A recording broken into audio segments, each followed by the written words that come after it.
All right, so 1a, we got 3x is equal to 9 minus 26x to the 1/2. So I heard some people talking about substitution.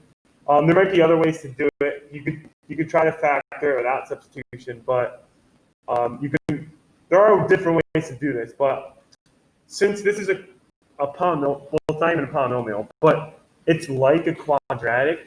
And what I mean by that is anytime you have one variable like x, and you have the variables raised to two different exponents, like 1 and 1/2, and one exponent is half of the other, that means you could do substitution and treat it like a quadratic.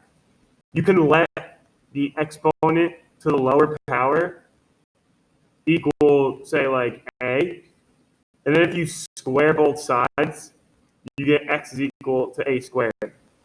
So then you could rewrite this as 3a squared equals 9 minus 26 to the a power. So now this is a quadratic. So you can bring everything over on one side and factor. Okay, so you could factor different ways. You could do the AC method. You could do guess and check. I'm going to try guess and check here. All right, so I know a 3a and an a have to go there to get 3a squared. These two numbers have to multiply to negative 9. So if I put a plus 9 here, I get 27a, and a minus 1 there, I get negative a. So now I could just solve, set each of these equal to 0, and I get a is equal to 1/3, or a is equal to negative 9.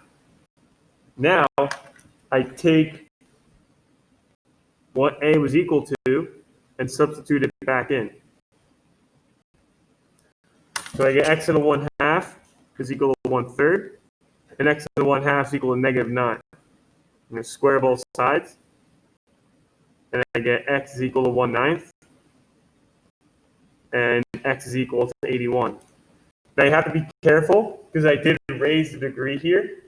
So one of these might be an extraneous solution, and I have a feeling that one of them is. Because if you look at this right here, all right, x to the 1/2 equals negative 9. That means the square root of x is equal to a negative number. All right, the square root of x is going to have to be greater than or equal to 0. So I'm pretty sure this is going to be an extraneous solution. You could double check by plugging it in and seeing. I could be wrong, but well, let's check. It's not that hard. Let's plug in 1/9, and we get 3 times 1/9 is equal to 9 minus 26 times 1/9. So that's 1/3 is equal to 9 minus 26 over 9. All right, that works because 27 over 9. Wait, what? 9 minus, oh, it's the square root of that, sorry. 26, yeah, over 3. So that does work because you get 1/3 is equal to 1/3. And then if you plug in 81, you get 3 times 81 is equal to 9 minus 26 times the square root of 81. So you get 3 times 81 is like 243 is equal to 9 minus 26 times 9, which is not going to give us the right answer. So 234